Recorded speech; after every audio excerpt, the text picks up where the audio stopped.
అంటే ఈ ప్రయాణంలో ఆహ్, రాజుగారు మీరు అంటే మీ డ్రీమ్స్‌ని మీరు రీచ్ అయ్యారా అండి? లేతే మీకున్న ఈ అవకాశాలతోనే మీరు సంతృప్తిగా యాహ్! గడుపుతున్నారా? యాక్చువల్‌గా నేను నిజంగా ఈ ఈ హైట్ అంటే నేను డబ్బింగ్‌లో ఇంత అచీవ్ అవుతానని నేనసలు ఐ డిడ్‌ంట్ ఎక్స్‌పెక్ట్ యాక్చువల్‌గా. హ్మ్. ఎర్లియర్ మై కెరీర్ ఇనీషియల్‌గా నా కెరీర్‌లో నేను ఇంత ముందుకు వస్తానని అసలు గెస్ చేయలా. హ్మ్. ఆహ్, అయితే ఒకటి నాకు సెల్ఫ్ మోటివేషన్‌లో నేననుకున్న ఒక సిద్ధాంతం ఏంటంటే, హ్మ్. ఈవెన్ దో నేను మిమిక్రీ అండ్ యాక్టింగ్ స్టూడెంట్‌గా గూడా ఉన్నా కూడా, మనం ఎక్కడైతే బలంగా ఉన్నామో, ఆ పాయింట్ ఆఫ్ వ్యూలోంచి మనం ప్రయత్నం చేస్తే సక్సెస్‌కి తొందరగా రీచ్ అవుతామన్నది అనుకోకుండా నాకు ఒక ఇదనమాట. అంటే నాకు వాయిస్ మీద ఎనలేని కాన్ఫిడెన్స్ ఫస్ట్ నుంచి గూడా. ఈ వాయిస్‌కి ఇంత ప్రత్యేకత ఉంది. ఏంటి ఈవెన్ ఫ్రెండ్స్ వాళ్ళ ఇంటికెళ్తే గూడా ఏదో సినిమాకి వెళ్ళి దొంగచాటుగా వస్తుంటాం కదా! స్టూడెంట్స్‌మి. హ్మ్. "అరే బాబు! కొద్దిగా మా ఫ్రెండ్‌కి నువ్వు మెల్లిగా నెమ్మదిగా మాట్లాడరా! ఈ మాత్రం వాయిస్ ఓపెన్ చేసినా మనం సినిమాకెళ్ళిపోతాం అని తెలుస్తది." అంత రికగ్నైజేషన్ ఉండేదనమాట వాయిస్. ఎగ్జాక్ట్‌లీ. కాబట్టి వాయిస్ మీదనే మనం ప్రయత్నం చేద్దాం. యాక్చువల్‌గా నా టార్గెట్ అనేది నేను పర్టిక్యులర్‌గా PG diploma in theatre arts చేయడానికి కూడా కారణం, ఆల్ ఇండియా రేడియోలో I want to become a announcer. Oh! వ్యాఖ్యాత అవ్వాలి, ఆల్ ఇండియా రేడియో అనౌన్సర్ అవ్వాలి, వాయిస్ బావుంది గదా! అలా అనుకున్నాను. బట్ చాలా చిన్న ఆశది. ఆశే. లైఫ్ సెటిల్ అయిపోతే సెంట్రల్ గవర్నమెంట్ జాబ్ గదా! ఎందుకంటే నాన్నగారు జాబ్ కావడంతో ఏంటంటే, మా మైండ్ సెట్ అంతా గూడా మా ఇంట్లో అంతా ఎక్కువగా జాబ్ ఓరియెంటెడ్‌గానే ఉన్నారు. అవునులెండి. జాబ్ చేసుకుంటే లైఫ్ ఇదవుతది గదా! అందులో all India radio announcer is very good target మనకి బాగుంటది గదా! అప్పట్లో ఆల్ ఇండియా రేడియోయే కదండీ అసలు మెయిన్ ఆ! ప్లాట్‌ఫార్మ్ అదే కదా! ఎగ్జాక్ట్‌లీ. హ్మ్. అదే. వాయిస్‌కి సంబంధించి మెయిన్ ప్లాట్‌ఫార్ము, వాయిస్ ఎలివేషన్ ఎవ్రీథింగ్. ఆ రకంగా నాకు ఎక్కువగా దాని మీదే కోరికుండే.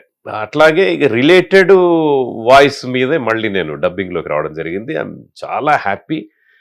నిజం జెప్పాలంటే రీసెంట్‌గా 'కల్కిలో' బచ్చన్ సాబ్‌కి ఒక అవకాశం అది రావటం అల్టిమేట్ అండి. అన్నది ultimate. 'Amitabh Bachchan' the greatest legend of all time. Yeah! ఆయనకి మీ వాయిసు వెళ్ళిందంటే ఎంత గొప్ప అది అది విషయం. నేను ఊహించనిదిది. హ్మ్. కాబట్టి ఐయామ్ వెరీ మచ్ సాటిస్ఫైడ్. ఎవరు నేను సెలెక్ట్ చేసారండి మిమ్మల్ని? ఆహ్, ఆహ్, నాగశ్విన్ గారే చేశారు. డైరెక్టర్ గారే. ఓకే. మిగతా వాటికి కొన్ని ఆడిషన్స్ తీసుకున్నారట గానీ, మనది మాత్రం వన్ అండ్ ఓన్లీ ఆప్షన్‌గా వెళ్లారని తెలిసింది. హుహు.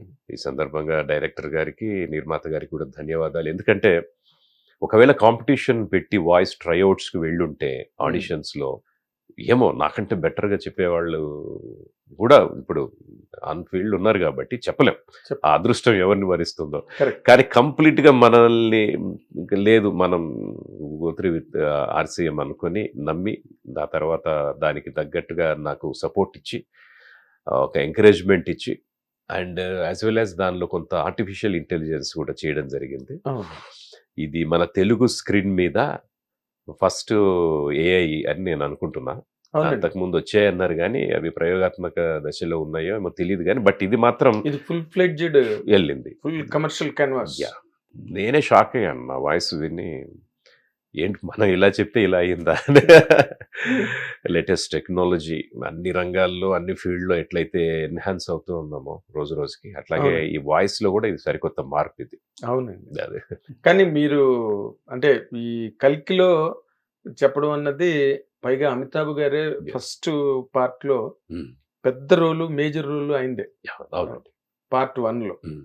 ఆహ్, 'ప్రభాస్' క్లైమాక్స్ అదంతా తనున్నా యాహ్! బట్ అశ్వత్థామ క్యారెక్టర్ కదా ప్రధానం అన్నది. హుహుహుహుహు. ఆ 4 డైలాగులు చెప్పండి రాజుగారు. ఆ అమ్మాయి అంటుంది, "అసలెవరు నువ్వు?" అంటూ. "ద్వాపరయుగం నాటి గురు ద్రోణాచార్య పుత్రుడిని. నా పేరు అశ్వత్థామ. మనమిక్కడుండం ప్రమాదం తల్లి. ఎవరైనా కడుపులో బిడ్డను మోస్తారు. కానీ నువ్వు మోస్తోంది సృష్టిని. సోదరా ఆగు! నువ్వే కనుక తలుచుకుంటే నా తండ్రి బతికేవాడు కృష్ణ!" అని ఇలాంటి కొన్ని డైలాగ్స్ ఎగ్జాక్ట్‌లీ.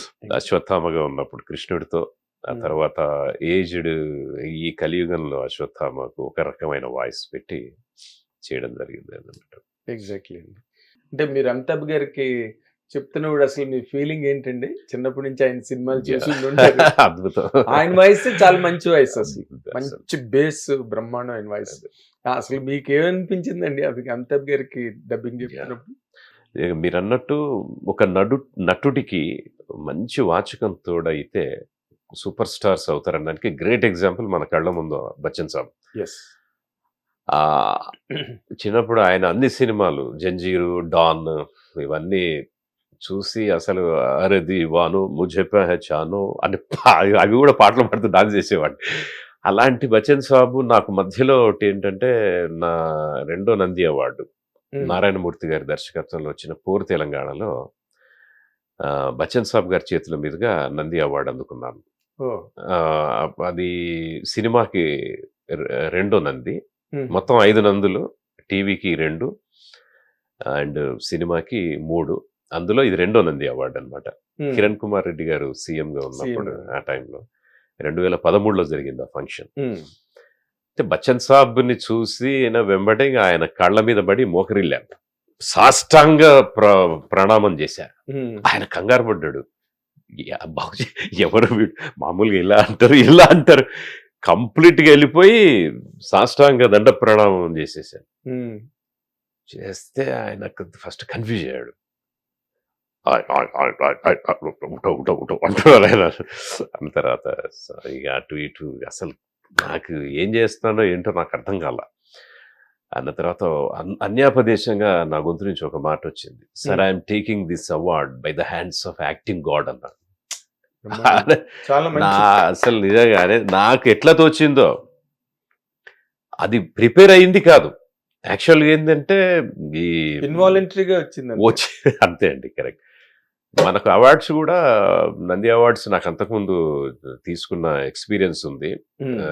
సీఎం గారు వీళ్ళందరూ cinematography minister and celebrities, great legendary personalities వచ్చినా కూడా ఆ పైన ఒక 10-20 ముఖ్యమైన అవార్డులు ఇచ్చి వెళ్తారు వాళ్ళు. ఇంకా అంటే కారణం ఏంటంటే అంతమందికి ఇవ్వాలంటే వాళ్ళకి సమయం సరిపడదు కదా. కరెక్ట్. కానీ నేనేం చేశాను, మన ఆల్ ఇండియా రేడియో మురళీకృష్ణ అనే దానికి అనౌన్సర్గా ఉంటే, ఆల్ ఇండియా రేడియో నుంచి మాకు బాగా పరిచయం కాబట్టి, అన్న లైఫ్లో మిమ్మల్ని ఒక చిన్న రిక్వెస్ట్ చేస్తున్నా, ఏంటి రాజు అంటే, నన్ను ఆర్డర్లో ముందు పిలువన్నా, కొంతమందికి ఇచ్చేసి వెళ్ళిపోతారు అని అన్న. చూస్తే ఎక్కడో 70-75లో ఉంది ప్లే, చాలా అఫ్కోర్స్ 40+లో ఉంది. ఇప్పుడు 10-12 నడుస్తుంది రా అబ్బాయి, ఒకేసారి ఇంత ముందు కంటే కష్టం కదా అన్న. నాకు తెలియదు, నాకు నువ్వు చెయ్యాలంతే, ఆయన చేతుల నుంచి నేను తీసుకోవాలి, అది చిరకాల గుర్తుగా ఉండిపోవాలి నాకు, అంతే కదా. సరికి పిలిచారు పాపం, స్కిప్ చేసి ఆయన, టైం ఎక్కువ ఉండదు, తొందరగా వెళ్ళి వచ్చేసాను. హడావిడిగా వెళ్ళిపోయి ఆయనకు నమస్కారం పెట్టేసి తీసుకొని మాట అనేసి ఆనందంగా, అలాంటి బచ్చన్ గారికి మనం డబ్బింగ్ చెప్పే అవకాశం మళ్ళీ greatest opportunity in life. yes exactly, దేవుడి దయ. అంటే మీ కెరీర్ కి ఇది ఒక పరాకాష్ట అని చెప్పొచ్చు. Really yes brother, correct. Bachchan గారికి చెప్పడం అంటే రియల్లీ ఎందుకంటే ఇంకా ఆయన ఇప్పుడున్న మెగా సూపర్ స్టార్స్, ఇంకా ఆయన ఈ 80 ఏళ్ల వయసులో కూడా ఇంత యాక్టివ్గా చేయటం, అప్పుడు మనకు ఒక అవకాశం రావటం. హిట్ టీవీ యాప్, ఇందులో short news, live news, entertainment shows, movies, digital magazines తో పాటు మీ జిల్లా వార్తలను కూడా ఫ్రీగా చూడొచ్చు. ఇంకెందుకు ఆలస్యం, వెంటనే హిట్ టీవీ యాప్ ని డౌన్లోడ్ చేసుకుని ఫ్రీగా ఎంటర్టైన్మెంట్ పొందండి. Hit TV app, hit TV app, please download hit TV app. Hit TV app ని ఫ్రీగా డౌన్లోడ్ చేసుకుని ఎంజాయ్ చేయండి. మీకు నచ్చిన ఎంటర్టైన్మెంట్ కోసం హిట్ టీవీ యాప్ ని ఫ్రీగా డౌన్లోడ్ చేసుకుని ఎంజాయ్ చేయండి. హిట్ టీవీ యాప్ ని డౌన్లోడ్ చేసుకుని ఆస్వాదించండి, ఆశీర్వదించండి. ఇంతమంది సెలబ్రిటీలు హిట్ టీవీ యాప్ ని డౌన్లోడ్ చేసుకోండి అని చెప్తున్నారంటే ఎంత మంచి యాప్ ఆలోచించండి. అమెరికా అమెరికా అమెరికా అమెరికాలో చదవాలనుకునే వాళ్ళకి విశ్వసనీయమైన పేరు మన శౌర్య కన్సల్టెన్సీ. UK లో 1 year masters, UK లో 1 year masters, 2 years work permit up to 5 years visa. Contact Saurya Consultancy. Contact 89851 89851.